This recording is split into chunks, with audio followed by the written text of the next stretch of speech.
Cumprimento os irmãos com a paz do Senhor. Que alegria. Quero agradecer ao nosso pastor Carlos Coutinho, o diácono Wilson, sua esposa Fabrícia, por este convite. Nós ficamos extremamente felizes, cientes da honra, mas também da responsabilidade que é compartilhar sempre algo da parte de Deus.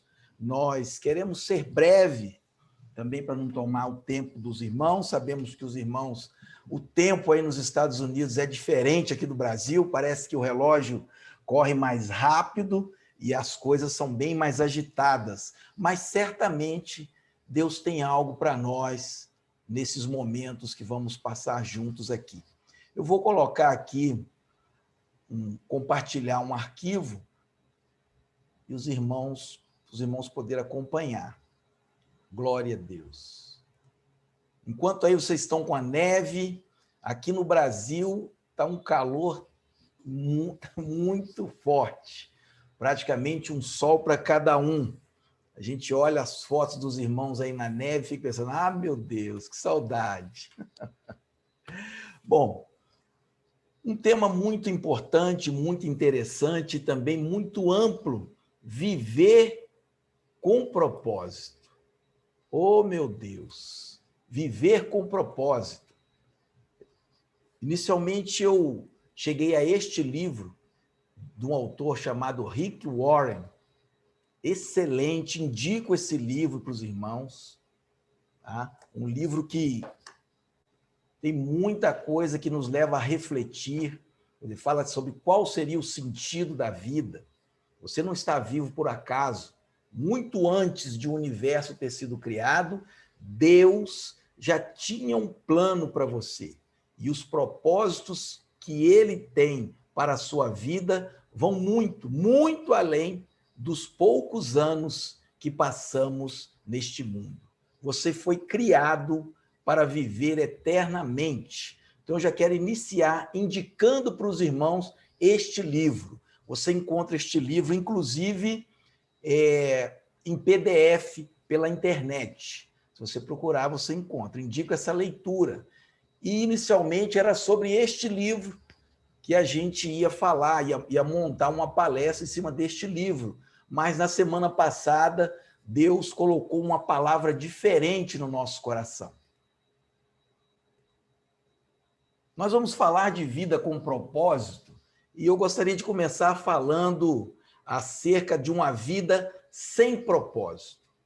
Algo terrível que pode acontecer na vida de uma pessoa é viver sem propósito. Imagina uma vida à mercê do acaso, sem direção ou sentido. Porque se a gente não sabe o caminho, qualquer direção serve, qualquer caminho serve. Se não há um sentido para viver, por que permanecer vivo? Pessoas que vivem sem propósito estão constantemente buscando um sentido para a sua existência. Muitas são acometidas por verdadeiras crises existenciais e, em casos extremos, chegam ao suicídio. Dedicam-se extremamente ao trabalho ou a outras distrações e são pessoas que não podem parar um segundo. Vivem a 1000 por hora. Porque se param, gera uma reflexão, uma introspecção, e aí são remetidas a um grande vazio, a uma grande escuridão, ao desespero.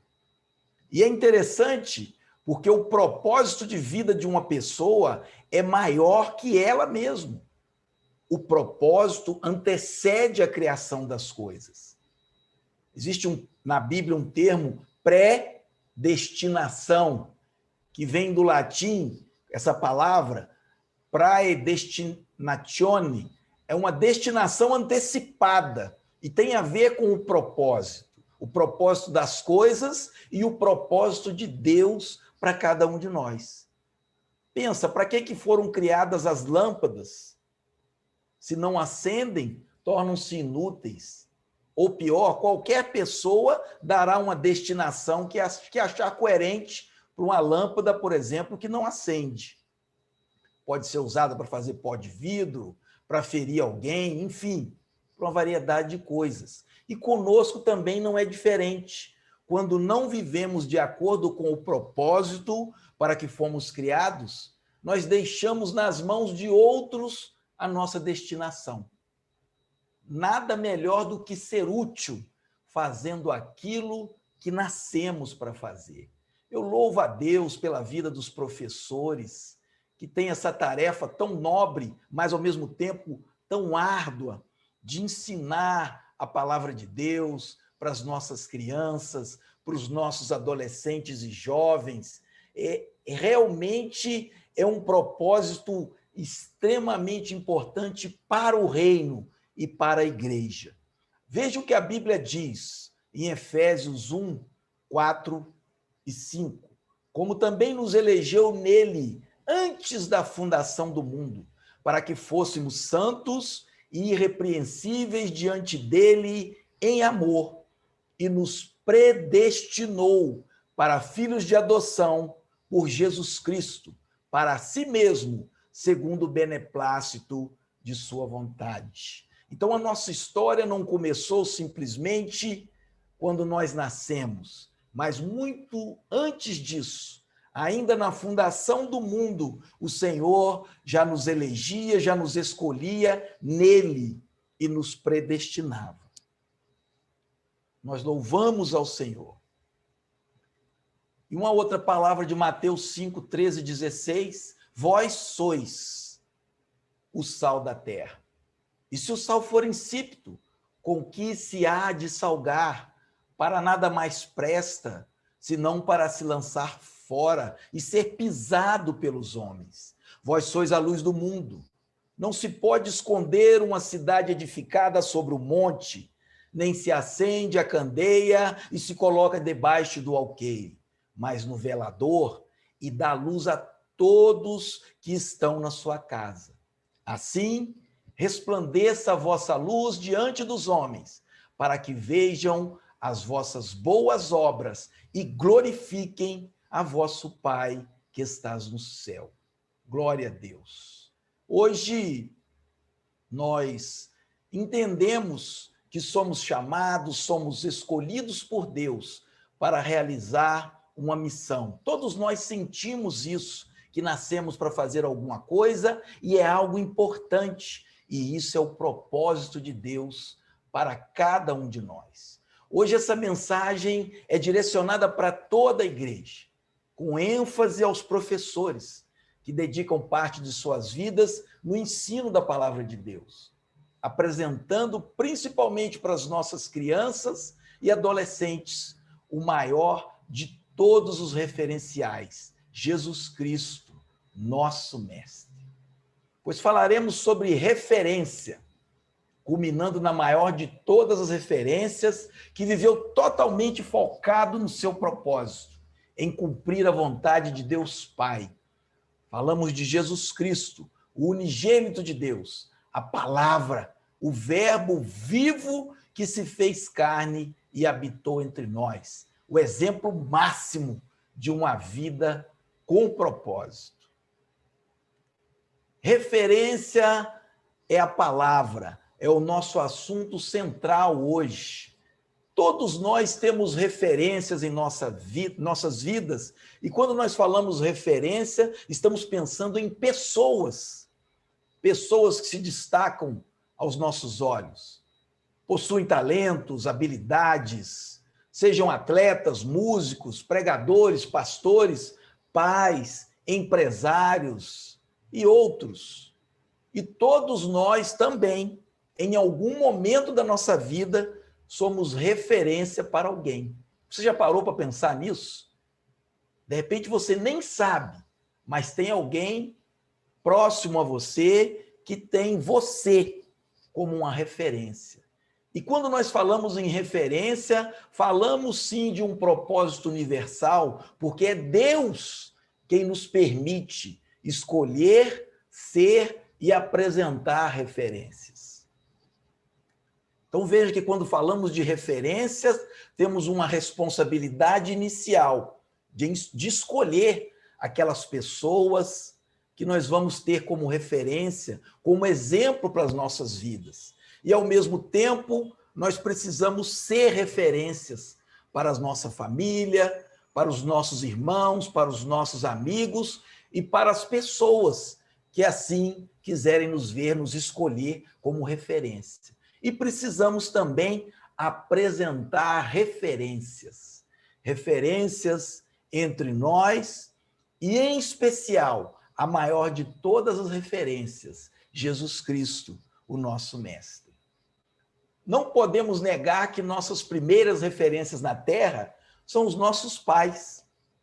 E depois dos pais, os professores. Vejam quão grande é a responsabilidade do casal quando decide ter filhos. E aqueles que nos instruem também, os nossos professores. E é neste contexto das pessoas como referência, propósito universal, que vamos abordar um exemplo bíblico que encontra-se no segundo livro de Crônicas, no capítulo de número 34. Segundo Crônicas 34, temos aqui o versículo 1 e 2, a história de um rei, o rei Josias. Josias, filho de Amon, filho de Manassés. Josias tinha 8 anos, a Bíblia diz, tinha Josias 8 anos quando começou a reinar. E 31 anos reinou em Jerusalém, e fez o que era reto aos olhos do Senhor, e andou nos caminhos de Davi, seu pai, sem se desviar deles, nem para a direita, nem para a esquerda. Josias tinha 8 anos quando começou a reinar. Ele fez o que era reto, andou nos caminhos de Davi. Nessa tradução fala seu pai, algumas traduções fala seu antecessor, porque, na verdade, existia uma distância muito grande entre Josias e Davi. Uma distância de mais de 300 anos entre Josias e o rei Davi. O pai de Josias, na verdade, era Amon, que foi um péssimo rei, que fez tudo contrário à palavra do Senhor. E o avô de Josias foi o rei Manassés, que também inseriu idolatria, fez coisas terríveis. No finalzinho ali, ele começou a se arrepender, mas fez coisas terríveis, foram reinados terríveis.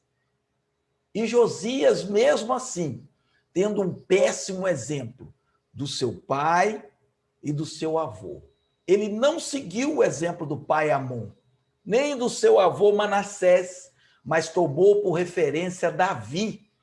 E isso deixa claro para nós que uma criança de 8 anos de idade, quando começa a reinar, certamente teve alguém que ensinou para essa criança sobre o rei Davi. Uma referência distante, mais de 300 anos, 350 anos no tempo. Certamente a maneira de reinar, de governar, havia mudado. Talvez até as táticas de guerra também já eram diferentes. As relações entre os povos, tudo estava diferente. Mas a adoração não muda. Alguém ensinou para esse menino Josias que o rei Davi era um exemplo de rei, porque ele era um exemplo de adorador a Deus. Vejam que não é desculpa para nós, às vezes, não termos uma referência muito próxima em casa, e a gente ouve isso por aí, olha, meu pai, minha mãe não são exemplos para mim, é por isso que eu sou desse jeito. Alguém ensinou para Josias. O texto vai nos dizer, neste capítulo 34, que Josias, aos 16 anos, ele começou a buscar o Deus de Davi, seu pai. Alguém apresentou para ele a história de Davi e do Deus de Israel e como Davi adorava a Deus. Alguém, um professor. Aos 20 anos, Josias começou a purificar a Judá e a Jerusalém. Mandou retirar todos os ídolos. e começou a fazer uma grande obra, uma grande reforma em Judá e em Jerusalém. Aos 26 anos, ele começou a reparar a casa de Deus. Veja que foi um grande reparo, inicialmente na cidade como um todo, e depois começou a reparar o templo, a casa de Deus. E foi ali, neste reparo, que foi encontrada novamente a palavra do Senhor, a Bíblia, a Torá da época. E foi levada essa palavra até Josias. E quando ele leu, quando ele percebeu a ira de Deus sobre o povo, porque o povo desprezou e afrontou ao Senhor, colocando ídolos dentro do próprio templo. Josias rasga suas vestes, fica indignado, se arrepende, e ele ora e pede para consultarem o Senhor. Vejam o que aconteceu. Fazer reformas como Josias fez não é muito fácil, porque quando você mexe em algo que está construído, e aí eu quero colocar nós como templos, como casa de Deus, é muito difícil para nós essa atitude, essa decisão que Josias tomou de fazer, de reparar a casa de Deus. Porque envolve, além de construção, às vezes, uma desconstrução. Esquecer o referencial que foi tomado, que não era um bom referencial.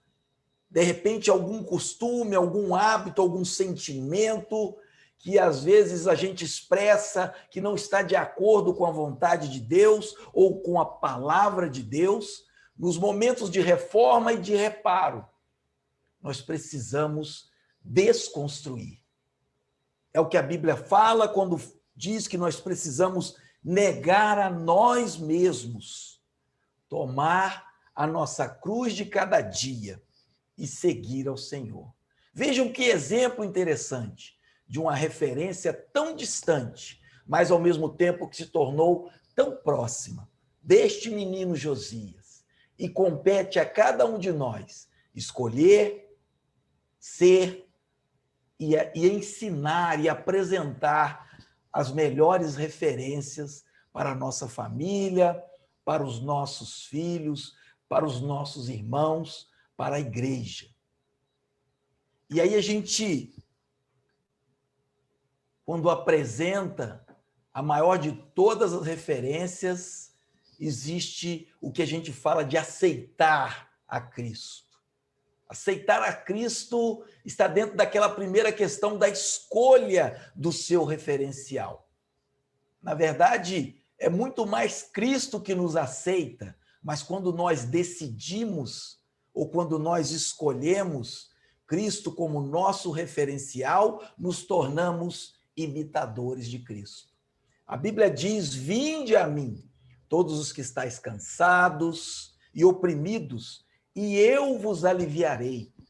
Tomai sobre vós o meu jugo e aprendei de mim, que sou manso e humilde de coração, e encontrareis descanso para as vossas almas.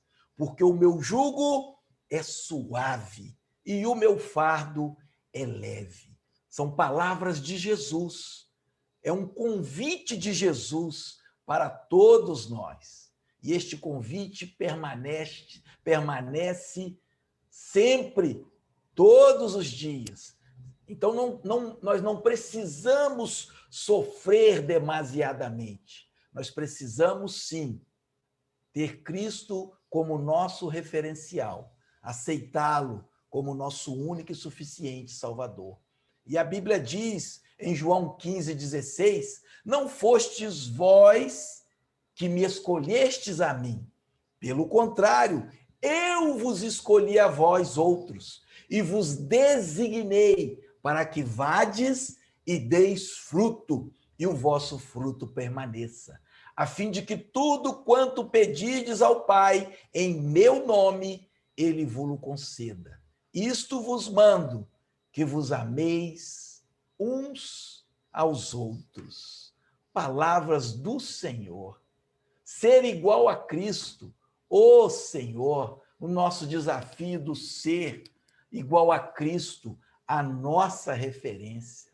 A Bíblia diz em 2 Coríntios 3,18, mas todos nós, com o rosto descoberto, refletindo como um espelho a glória do Senhor, somos transformados de glória em glória, na mesma imagem, como pelo Espírito do Senhor. Essa transformação é contínua, essa transformação é diária. O que nós não podemos é perder Cristo de vista. O que nós não podemos é perder o nosso referencial maior, que é Cristo. Em Romanos 8:29, a Bíblia diz: porque o que dantes conheceu, também os predestinou para serem conformes à imagem de seu Filho, a fim de que ele seja o primogênito entre muitos irmãos. Veja o que é foco, veja o que é propósito. Jesus Cristo deixou toda a sua glória, o unigênito de Deus, e veio aqui na terra, cumpriu o propósito do Pai, se entregou na cruz do Calvário, deixando de ser unigênito, tornando-se o primogênito entre muitos irmãos. O que Deus predestinou seu povo foi para ser conforme a imagem do Filho. Ou seja, nós, igreja, precisamos nos tornar semelhantes a Jesus. Nós sabemos que Adão, ao cair, perdeu muito, mas não tudo, da imagem divina conforme a qual fora criado. Deus, todavia, restaurou em Cristo essa imagem que estava danificada, que estava perdida. Conformar-se à imagem de Deus significa tornar-se semelhante a Jesus.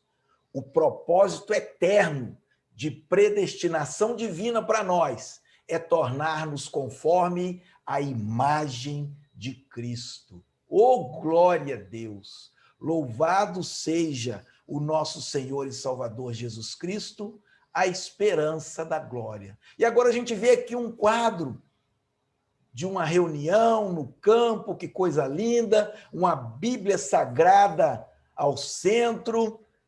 Alguém está apresentando o maior de todos os referenciais.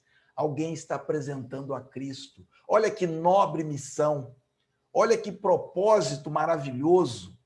A Bíblia diz, o texto que nós conhecemos como grande comissão, Marcos 16:15, e disse-lhes: ide por todo o mundo e pregai o evangelho a toda criatura. Glória a Deus. De modo que, tendo diferentes dons, segundo a graça que nos é dada, se é profecia, seja ela segundo a medida da fé. Se é mistério, seja em ministrar. E se é ensinar, se é ministério, seja em ministrar. E se é ensinar, que haja dedicação ao ensino. Eu louvo a Deus pela vida de cada irmão, de cada irmã. E pense, qual o referencial que você tem escolhido e tem dado prioridade na sua vida? Tem procurado viver como Cristo, por Cristo e para Cristo? Será que as pessoas, ao olhar para mim, ao olhar para você, ao olhar para nós, será que elas veem Cristo em nós? Os que estão perto, os que estão longe? Porque com aquele jovem rei Josias, ao olhar para Davi, ele viu Cristo. E Davi, como um grande adorador, levou aquele homem a adorar a Deus. E nós precisamos também apresentar a Cristo e sermos a Bíblia que o mundo lê. Louvado e engrandecido seja o nome do nosso Senhor. Eu louvo a Deus por esses momentos que nós passamos aqui. Eu também eu sinto que tem esse chamado de ensinar. Uma característica que a gente percebe é que quando a gente está fazendo aquilo para que fomos chamados, a alegria do Senhor toma o nosso ser, a gente não sente que aquilo é pesado, não, muito pelo contrário, a gente sente prazer, é uma alegria, você está fazendo aquilo que você foi criado para fazer. Deus tem propósito para todos nós. Por isso a igreja é essa diversidade tão linda. Todos temos dons, temos chamados e temos propósitos. E uns complementam os outros. E eu, antes de encerrar, já estou encerrando, eu queria falar sobre uma classe muito especial de pessoas. Eu tenho encontrado muitas delas aqui no Brasil. São pessoas extraordinárias, são pessoas especiais. E elas são extraordinárias, especiais, não porque são melhores do que os outros, não, mas porque têm uma quantidade de dons, de talentos e uma sabedoria fora do comum. Mas, infelizmente, muitas dessas pessoas estão na sarjeta. Algumas estão presas em cadeias. Algumas andando pelas ruas como andarilhos.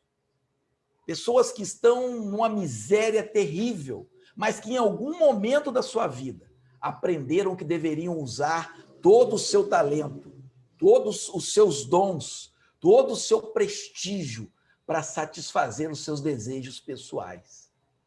E aí deixaram de trilhar no propósito de Deus, deixaram de fazer aquilo que elas nasceram para fazer, que elas foram criadas para fazer, aquilo que encheria os seus corações de alegria, e se enveredaram pelos prazeres da carne, tentando buscar um sucesso do mundo, e depois o que sobrou foi um grande vazio.